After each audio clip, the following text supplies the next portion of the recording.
My name is Yínká. Okungbowa, but I like to be called Yínká.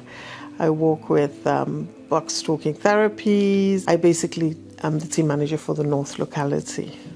I'm a race and equality inclusion champion and an EDI lead. So part of what I do really is organize the monthly diversity forum within the service, which is held on Teams every month, once a month.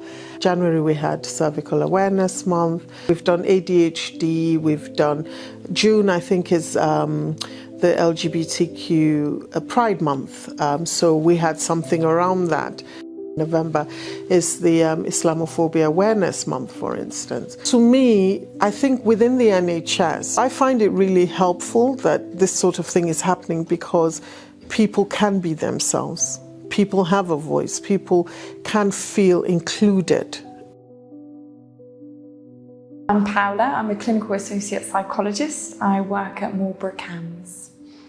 So the appreciation station is something that we've kind of revamped in Marlborough CAMHS. So we have a big station with kind of little slips where we have an opportunity to appreciate people. So every week in our kind of big team meeting on a Thursday, we read out a few appreciations that have been put into the jar, and it's just a really nice way of people kind of appreciating each other in the team. So it can be people saying nice things about the work that they've done with young people, or the work that they've done with parents or with schools.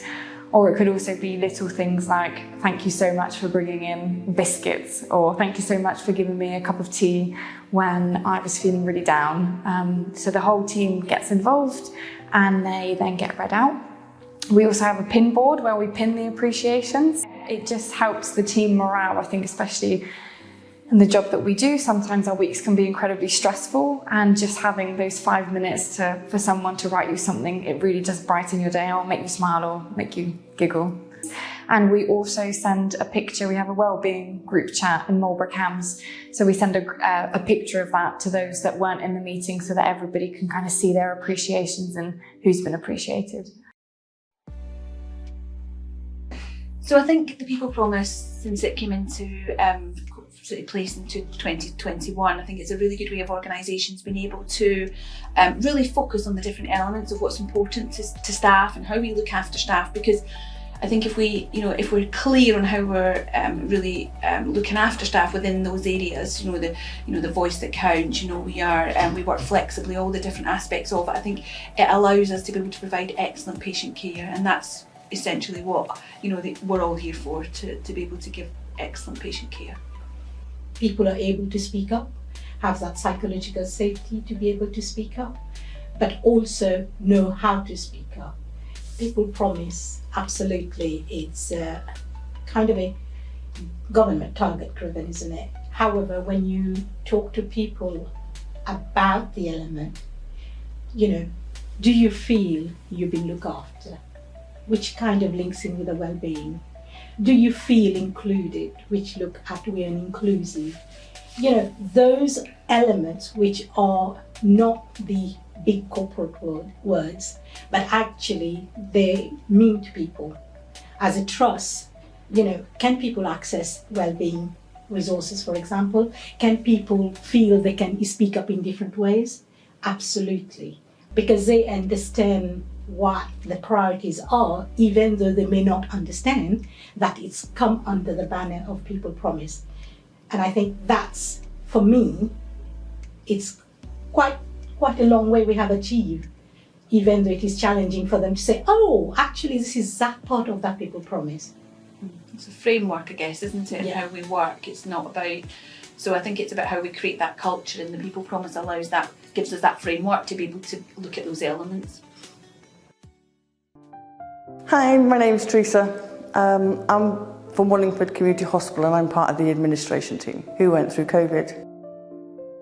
I have a low immunity, and I had to come off the ward, and I felt really bad that I couldn't support my colleagues being on the ward. I had a really rough time mentally. Even though the staff kept coming out and telling me I'm doing a really good job, it wasn't the same as being in there supporting them when they were going through everything. So watching the sports round really helped that everybody was going through that same experience. And my colleagues, I actually dragged to the sports round. I literally did drag them. They kept telling me they had other things to do. But even they felt supported afterwards. And it's actually brought them into starting to watch different ones. And it's actually progressed that we've persuaded other team members to come in. And I think it should be a mandatory. I know you can't make these things mandatory, but I think it should be. Because it allows people to have that experience of listening to other people, because you don't realise that what you're thinking and feeling, someone else is actually going through the same experience. And it makes you feel less little and more open, because you know you can talk about it because someone else has gone through the same things. My name is Wilfredojr Cadiz. I work as a staff nurse in Cotswold House. It's an adult eating disorder ward in Warnford Hospital. From the word alone, people promise. People, I am part of that one. So I'm part of the people, so I promise as well. I have to do my part to work together to make not only my experience of working in NHS, but everyone's experience to make it better working with the NHS Trust. I did have management skills. I did prior to coming with the trust. I did manage some care home before. So when it comes to management skills, dealing with stress during work time, so I had some inputs about that one, how to deal with stress during work. The transition from elderly to eating disorder, it's not easy. It's not easy, and I did not have. Though I had trainings here, but the preceptorship did help me a lot actually. I had some knowledge taken from the preceptorship, a lot of knowledge taken from the preceptorship that helped me actually in my transition from elderly going to eating disorder. Basically, I'm a part-time peace trainer, and I'm a part-time as well self-harm and ligature trainer as well.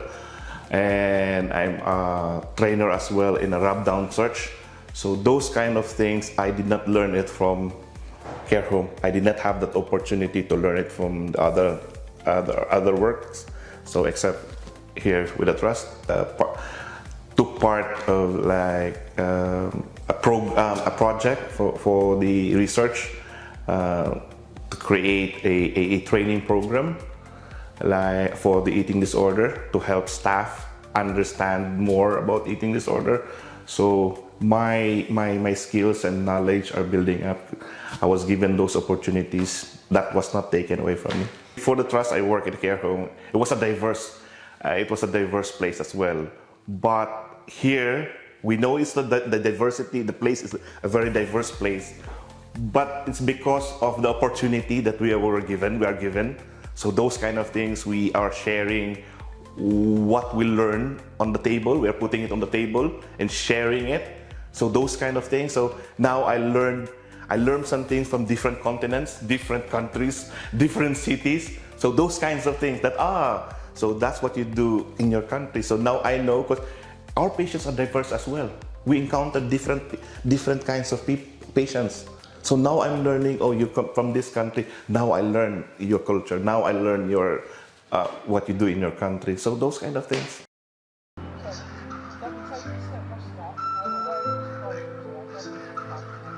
My name's Tiffany. I'm a healthcare assistant at Whitney Hospital on Linford Ward.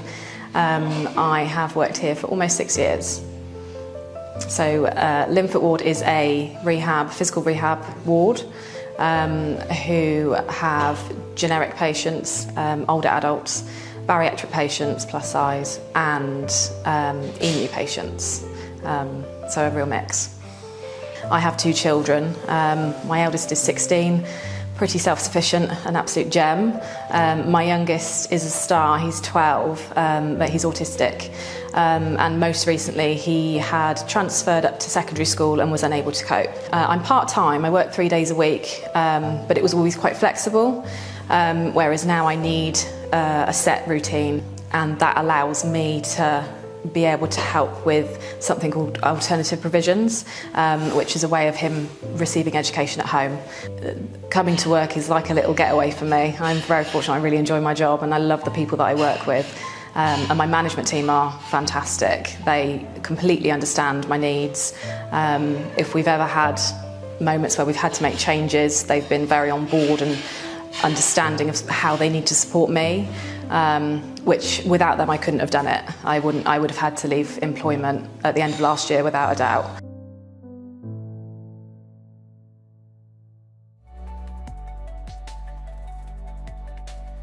Oxford Health as a trust covers many sites over many counties, and therefore sometimes it can be hard to feel connected to the trust as a whole. We don't have a shared space where we can all be together, but I think what does help connect us all is the use of technology to create that sense of togetherness. There are lots of virtual opportunities to find out what is going on in the wider trust. Microsoft Teams was critical in keeping community teams informed, safe and feeling connected. Personally, in our team, we're really good at valuing each other. Most messages often start with a thank you for something that we've done, and it is a genuine thank you. A key word that comes to mind is supportive.